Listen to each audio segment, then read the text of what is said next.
Saya sampaikan satu teori bahwa kalau orang membedakan jimat dengan ruqyah itu keliru. Apa kata beliau? Yang namanya ruqyah itu bisa jadi berupa kamu menuliskan sesuatu dari Al-Quran lalu menggantungkan kepada yang sakit. Assalamualaikum warahmatullahi wabarakatuh. Bismillahirrahmanirrahim. Allahumma sholli ala sayyidina Muhammadin wa ala alihi wa sahbihi ajma'in, amma ba'du. Ja'alana min ahlil khairi was sa'adah fid dini wad dunya wal akhirah. Untuk siapapun sepakat tidak sepakat, saya doakan semoga semua urusan lancar. Urusan dunia, urusan pekerjaan, urusan mencari rezeki, urusan ibadah, urusan akhirat, semua Allah berikan yang mudah dan terbaik. Amin, Allahumma amin. Kalau kita menyaksikan fenomena di masyarakat itu, kita mengenal ada misalnya orang sakit datang ke kiai. Lalu oleh kiai entah didoakan, entah dikasih semacam satu lembar kertas, lalu ditulisi, lalu dibungkus, lalu suruh dikalungkan di yang sakit atau taruh di atas pintu atau apa, kita kenal itu jimat. Lalu ada juga versi yang lain yang populer kita sebut ruqyah. Datang kepada tukang ruqyah atau tukang ruqyahnya yang datang, lalu dipegang punggungnya, dibacakan Al-Quran, dan terframing ya di pemahaman kita bahwa yang kedua ini yang syar'i. Artinya yang pengobatan yang tibbun nabawi, bahkan ya, pengobatan ala nabi ya, selain medis, selain pakai obat ya seperti ini. Diruqyah, dipegang yang sakit, dibacakan ayat atau dibacakan Muawwidhataini atau dibacakan Al-Baqarah, itu ruqyah. Kalau yang pertama bukan. Ini yang terframing. Saya sampaikan satu teori bahwa kalau orang membedakan jimat dengan ruqyah itu keliru. Artinya kalau mengklasifikasikan yang ruqyah itu yang kedua saja, yang pertama bukan ruqyah, itu keliru. Setidaknya saya punya teori untuk itu. Ada kitab Qawaidul Fiqhiyah ya, karya Syekh Amimul Ihsan Al-Mujaddidi Al-Barkati. Di situ beliau menulis, dan ini dirilis dalam kitab Al-Mawsu'ah Al-Fiqhiyah ya, dalam kitab Mawsu'ah Fiqhiyah itu dituliskan apa yang diucapkan oleh Al-Mujaddidi Al-Barkati ini. Wal ruqyatu qad takunu bi kitabati syai'in wa ta'liqihi wa qad takunu bi qiraati syai'in minal qur'ani wal muawwidhati wal adiyati al ma'thurati. Jadi ruqyah itu bisa dengan cara menuliskan sesuatu lalu menggantungnya, ya gantung di mana aja, atau bisa juga dengan cara membacakan sesuatu dari Al-Qur'an atau doa-doa yang diajarkan oleh Nabi atau al-maksurah. Jadi sama ya, menurut ulama ini yaitu sama-sama ruqyah. Mau berbentuk jimat selama isinya itu adalah Al-Quran atau doa-doa yang maksurah atau asma Allah, yaitu juga sama-sama disebut ruqyah. Jadi yang namanya ruqyah itu bisa jadi berupa kamu menuliskan sesuatu dari Al-Quran lalu menggantungkan kepada yang sakit atau di tempat manapun ya. Ya entah di pintunya, entah di mana ya. Intinya itu sudah masuk ruqyah juga. Atau yang kedua adalah dengan membacakan. Jadi kamu jangan terfokus kepada oh ini ruqyah, ini jimat, enggak. Itu sama saja, ini satu teori. Ingat, satu teori. Nanti saya sampaikan teori yang lain biar kita itu tidak buntu berpikirnya. Jadi di teori ini jelas ya, bahwasanya jimat itu juga ruqyah. Maka hukum-hukum dalam jimat ini sama dengan ruqyah. Tidak boleh ada kesyirikan, tidak boleh diyakini punya kekuatan menyembuhkan, tidak boleh. Kenapa? Karena ini hanya wasilah. Tidak boleh berisi kalimat-kalimat yang isinya adalah mengandung unsur kesyirikan. Jadi begitu ya, mau dibaca atau ditulis, aturannya sama. Dan sama-sama disebut ruqyah. Nah itu satu teori. Kemudian di teori yang lain, ya, ruqyah dan tamaim ini dikelompokkan menjadi al-udhah. Al-udhah itu adalah semacam perlindungan. Kita biasa mengucapkan a'udzu billahi minasyaitonir rajim. Aku berlindung kepada Allah. Ada ya'udhu audan. Audan itu perlindungan. Tapi kalau spesifiknya al-udah itu nama dari pelindung itu sendiri. Al-udah ya. Jadi ruqyah itu masuk kepada udah itu. Maka Ibnu Athir mentakrif ya dalam kitab An-Nihaya fi Ghoribil Athar. Ibnu Athir mengatakan, qala Ibnul Athir ar-ruqyatu al-udhatu allati yurqa biha sahibul afati kal humma was-sur'i wa ghairi dzalika minal afati li'annahu yu'adzu biha wa minhu qauluhu ta'ala wa qila man raq. Jadi ruqyah itu adalah al-udhah atau pelindungan yang digunakan untuk orang-orang yang mendapatkan musibah atau penyakit seperti demam, kalahumma ya, wasori atau juga kesurupan, penyakit non medis lah gampangnya. Ghairi dzalika atau yang lain dari penyakit-penyakit. Kenapa disebut ruqyah? Li annahu yu'adzu biha, karena hal itu digunakan sebagai alat untuk melindungi ya, atau dijadikan sesuatu untuk menjadi perlindungan. Dan ini wa minhu qauluhu ta'ala, ini berdasarkan firman Allah, wa qila man raq, itu istifham ingkari ya. Jadi dan ditanya siapa yang bisa menyembuhkan ya. Kalau dibaca ditafsirkan man raqin itu adalah siapa yang menyembuhkan, ay yashfi. Jadi ini kelanjutan dari ayat sebelumnya, kalla idza balaghatit taraqi, maka ketika nyawa itu sudah sampai di tenggorokan ya, qila man raq, maka tanyakan atau ditanyakan siapa yang bisa menyembuhkan, ay yamna'uhu minal mauti, yang bisa mencegah dari kematian, kan begitu ya. Itu kelanjutannya, ay man yarkihi tambihan ala annahu la raqiyah yarkihi fayahmihi.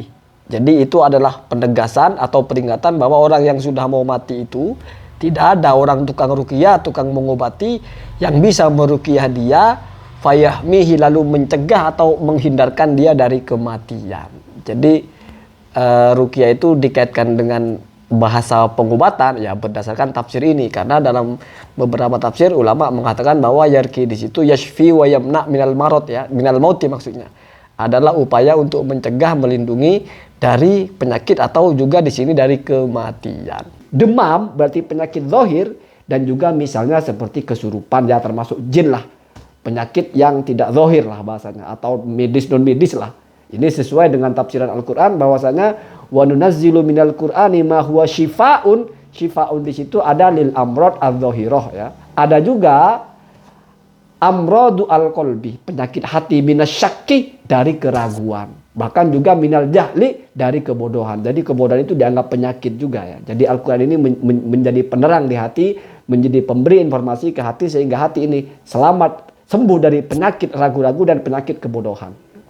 Kenapa ada ulama yang mengatakan syifa itu hanya khusus itu? Karena di ayat yang lain syifaun lima fis sudur. Jadi spesifik kepada apa yang ada di hati, bukan penyakit zahir.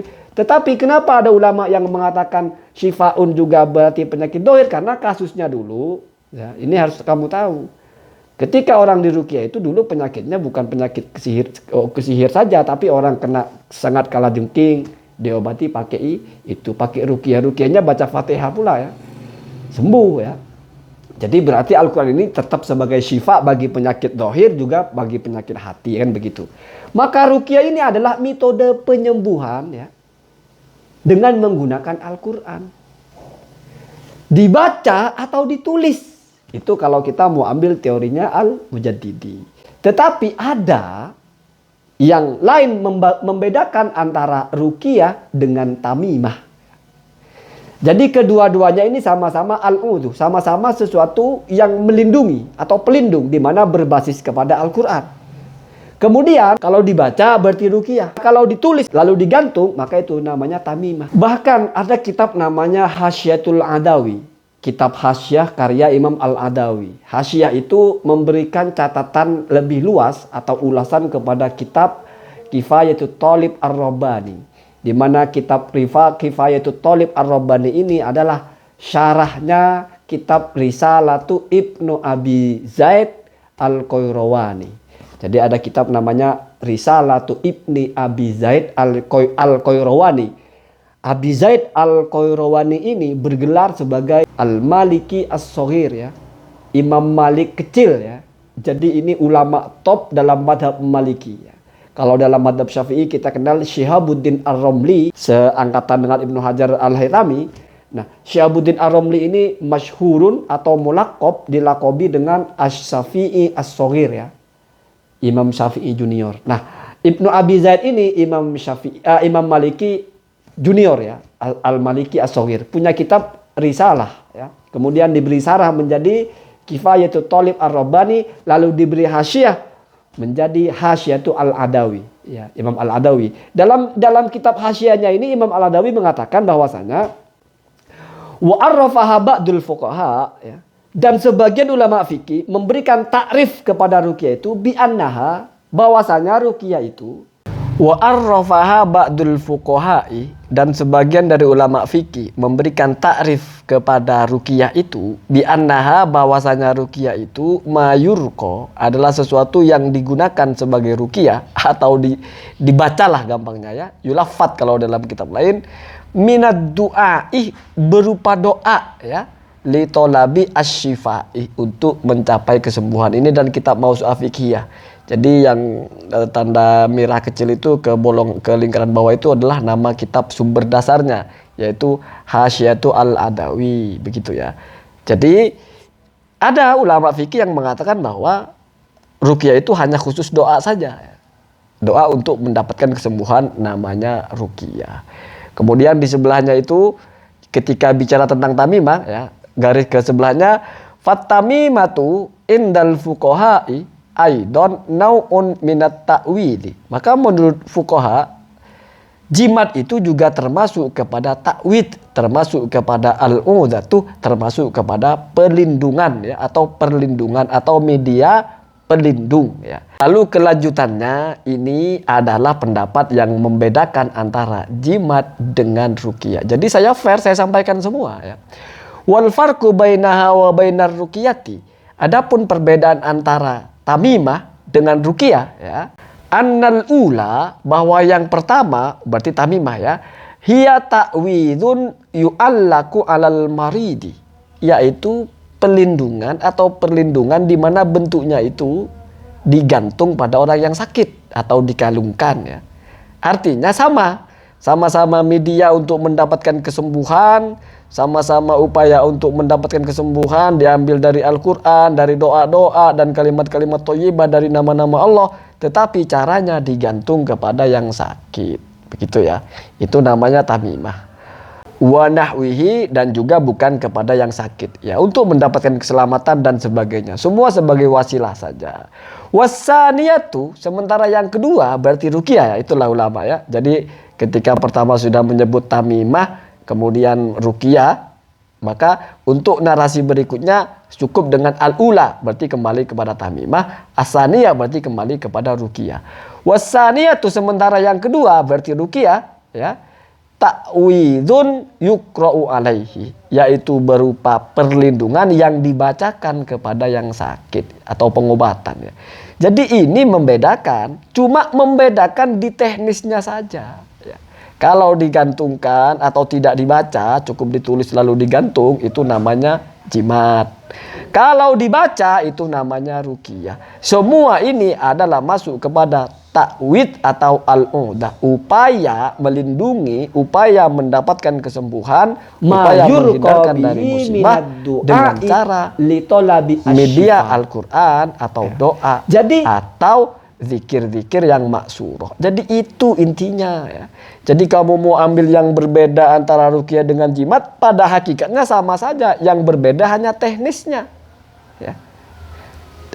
Tapi kalau kamu mau pakai pendapat yang Al-Mujaddidi tadi, malah nggak ada bedanya sama sekali. Mau teknik ditulis, mau teknik dibaca, sama-sama disebut ruqyah. Bahkan ada yang spesifik lagi, yang tadi itu ruqyah itu doa kesembuhan. Berarti tidak bicara Al-Quran atau bukan, pokoknya doa kesembuhan. Ini kalau kita mau terbuka, ya, biar kita tidak terkapling bahwa ruqyah itu saja, nggak ada yang lain. Nggak begitu Pak. Ya. Enggak seperti itu. Tapi kalau misalnya mengikuti pendapat ulama yang begitu ya silakan. Setidaknya saya membongkar ini, artinya membuka wawasan ini juga ada dasarnya. Jadi ini perbedaan yang tidak bisa digas ya. Kalau kamu memang ya ini juga ruqyah. Nabi mengajarkan sakit itu di ruqyah ya. Ruqyahnya enggak mesti seperti tukang ruqyah itu, kan begitu. Semua punya dasar. Semoga kita semakin cerdas memahami narasi orang. Assalamualaikum warahmatullahi wabarakatuh.